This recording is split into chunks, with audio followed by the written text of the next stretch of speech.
Hello, beautiful people. How are we today? Okay, today we meet for our post-match analysis. The match between Newcastle and Barcelona. Okay. Now, generally speaking, it was a very poor match from us. Physically, it was a very poor match from us. Very poor. I was not really happy with our performance. Very poor match. Our players looked very tired and play like a draw was okay for them. And I believe that should be the lesson that we took from the Atletico Madrid match and Chelsea match.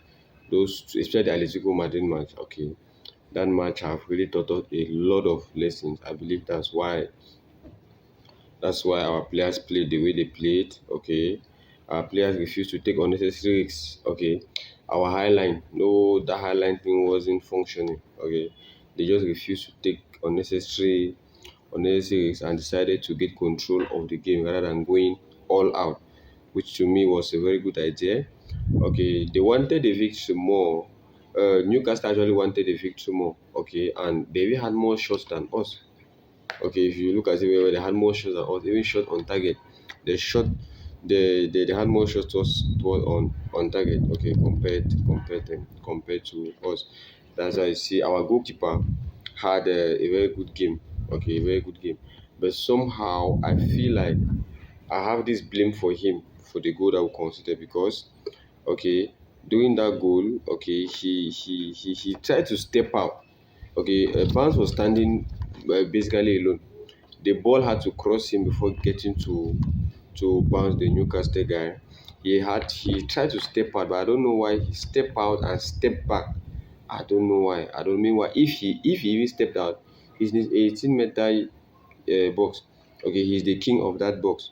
He's the king in that 18-meter area, and anything he does there, almost anything he does there is it will be favorable to him. I don't know why. So somehow I'm feeling frustrated. I felt frustrated for what happened, but it's happened, right? It happened. So we start with our defense line. Araujo played as right back. He didn't have a bad game. Personally, he didn't have a bad game. I when I saw him, I was really panicking. I was just too scared. He didn't have a bad game for me. Just that word, like I said, the coach told them to stay defense. They should be more defensive minded compared to how offensively they are going to be. That's why you see Lami Yamal had a relatively timid game, very timid game because Araujo not a natural right back. Okay, not a natural right back. So he was more defensive minded. And look at even the situation that we got the goal. It came from that situation, from the situation where Araujo had to go and kick whatever he kicked out there, fell out, tried to waste time. Then now on coming back, he was immarché seulement. Avant d'arriver, Rafinha qui devait le couvrir a oublié de prendre banc sous marquage. And that was how we got the goal. So for me, he had a correct game. For me, the person that even had a complicated game was even a Cancelo. But anyway, we'll get to that. And even when Araujo went out and Xavi Espa came in, wow, Espa is one hell of a right back, man. I mean, Kunde can start seeing that we already have his replacement. Espa was very good. Okay, okay, bringing in Xavi Espa that late was a cheat code because he did very well. Look at the tackles; they're sweeping down to clear off the ball from Joe Linton's leg and passing on to the midfielders and all those things. He was very very good. Okay, the 7 minutes that Xavi Espa played, he was perfect. Kubasi and Martin masterclass center, masterclass, no joke. In fact, that back pair of Kubasi and Martin is the best that we have at Barcelona. We don't. I'm not sure we have any other back pair. Okay, compared to that. Okay, so they played very well. Everything was good. Cancelo is the only left back or is the only player that I felt bad for him because woo, and I said it yesterday. For those that watch my pre-match analysis, please watch my pre-match analysis. I said that Cancelo will have what if he plays as a left back. Elanga was going to mess up with him because I knew that the left back of that game was going to chop up very well, and I mean, okay. So Cancelo is the only person that who got disturbed a bit. I mean, they tampered with his destiny. They dealt with him so bitterly. They dealt with Cancelo so bitterly. Okay, he even though he tried defensively, he tried actually, but they really dealt with him. They really dealt with Cancelo. Elanga was taking on Cancelo. Il prenait seulement que la profondeur. Cancelo had to. Cancelo really felt. Il a passé une mauvaise nuit. I'm very sure he's going to sleep. He's going to sleep bad yesterday. Okay, but even though he is weak defensively, but attack wise he's very good. Okay, because if you remember, if you guys you saw the match at the end, our penalty that we had that led to the equalizing goal came from Cancelo. That's where you see a big player here. They say form is temporary, class is permanent.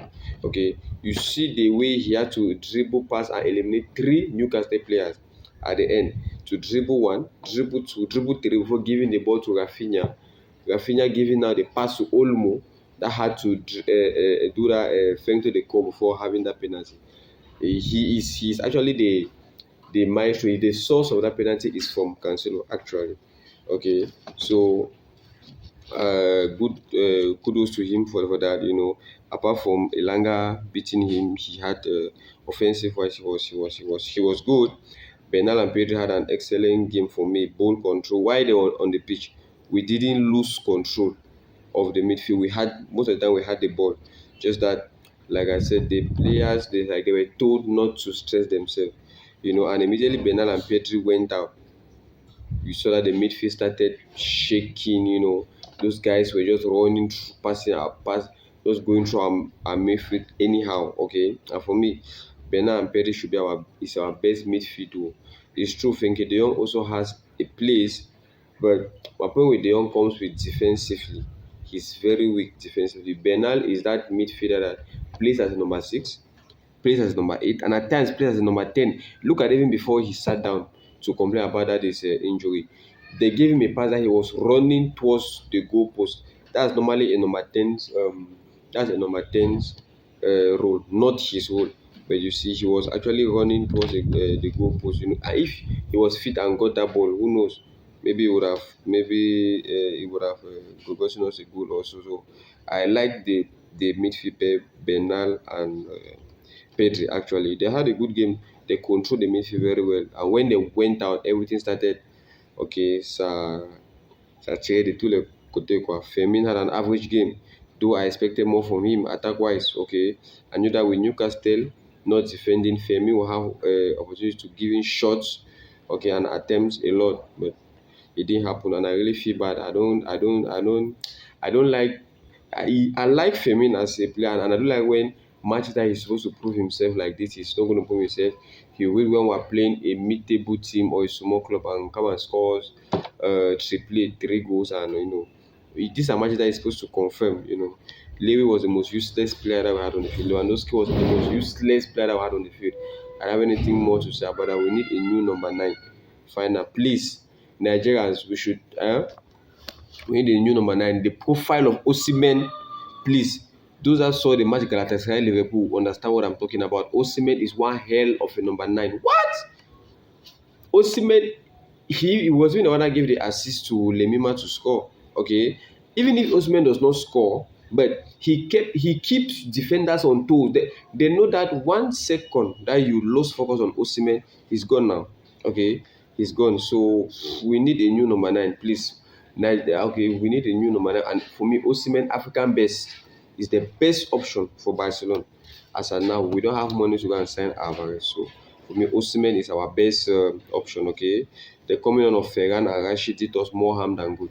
For me, Rashford and Ferran did us more harm than good. Rashid is just so nerving and so nonchalant. He doesn't track back.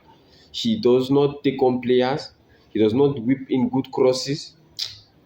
Rashford and Ferran, those two guys, I don't know what they came into that pitch to do yesterday. They were so. Look at what Ferran did. They gave him the ball. He slipped off fair. Just imagine. Okay, so Ferran will always be Ferran no matter what. Okay, Rafinha pressed relentlessly, but we need more from him.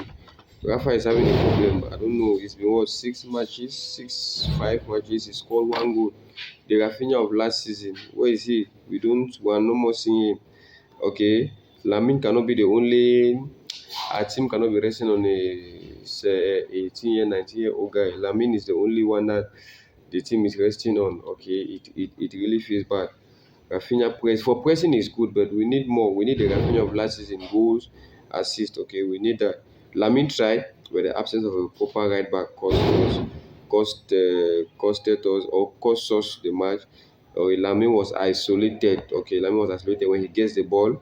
4 players are already on him, so he had to. At times he had to even drop deep to touch the ball. Okay, so it was really catastrophic. Average game, mid game. But like he's always who he is, isn't it? He stood up when we needed him the most and scored us that penalty. Even when he took the ball, I was scared. I personally wanted Rafinha to keep it. Maybe there's this contract thing. He's a star boy, and he's the person that's supposed to take penalties. So he stood up and got our equalizer. So overall, average team play, but understandable. Okay, they are tired and they prefer to give their all on our home soil. Even Newcastle know that at Camp Nou on Wednesday, they are going back home. As simple as that.